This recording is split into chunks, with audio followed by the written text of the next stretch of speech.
Hey, it's Mike from Darkest Hour, and you're watching HornsUpRocks.com. Put your horns up.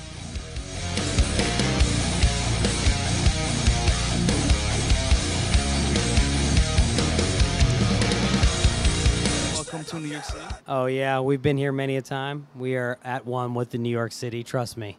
Hey, you've been doing this for a long time, my friend. Yeah, I've even been to court here in New York City, so, you know, once you get to know every place in America like that, you really get to feel like one with everywhere, I guess.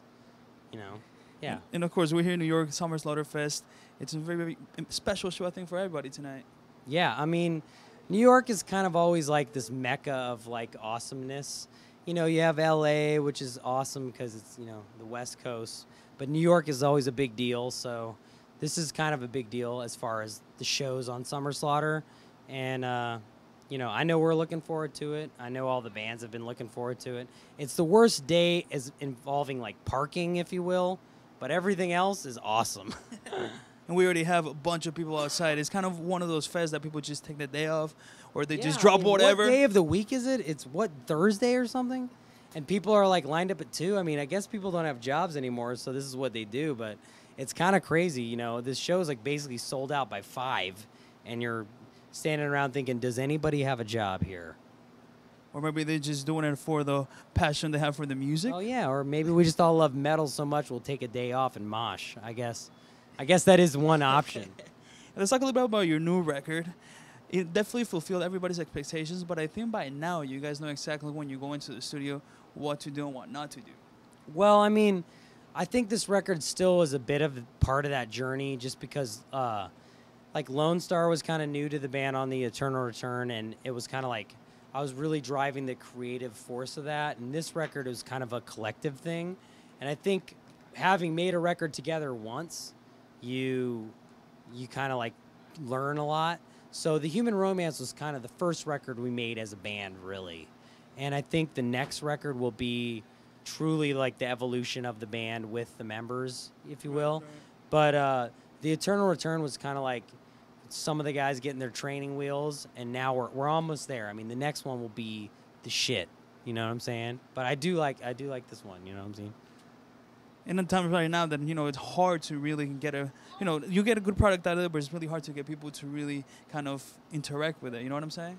Well, I mean, you know, the thing is that I think people are hearing the record and listening to it because people come to the shows, and I've been behind the merch table enough to have people come up and say they really like the record enough that I don't think it's necessarily about people buying the physical thing as in people are hearing it, and that's what is important. We want people to, like, enjoy the music of it. And so I feel like in that way it's a success. Like, if I can have people coming up to me on a daily basis on tour telling me the newest record is their favorite one or the newest record touched them, then that's all you can ask for. I mean, people are always going to love Undoing Ruin. They're always going to love Deliver Us. They're always going to love Sadist Nation. I mean, it just comes out at a point in your life. But as long as you can keep doing that to new people, then you've got at least something going on, you know, because it's really about just making that connection, you know. Right, you just basically hit the target right there. You have to connect with the fans. If you kind of isolate yourself from them, they're gonna isolate yourself from the band. You know what I mean? Yeah, I mean, we've always been kind of about being maybe too accessible. You know, I think people sort of want like people to be rock stars. I mean, they want people to hide out.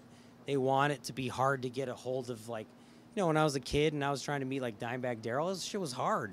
He's a fucking rock star, you know. I'm not saying that any of us are on that level of rock stardom, but people want that. So when they see a dude like throwing around a flight case or picking up a merch box or driving in a van, they're kind of confused. But I mean, we're here. We like the music, and we're not going anywhere. And if that means a dude has to drive and somebody has to sell you a T-shirt, somebody's gonna do that, you know.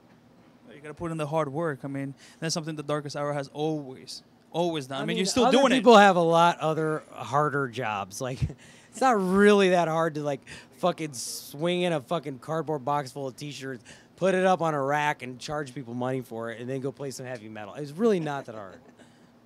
I can tell you definitely appreciate this. And we're in New York City. As you said before, all the bands are, like, you'll have really high expectations because it is New York. And Darkest Hour, as I said before, has always been very welcome here in New York. So what are your thoughts right now before you go on stage?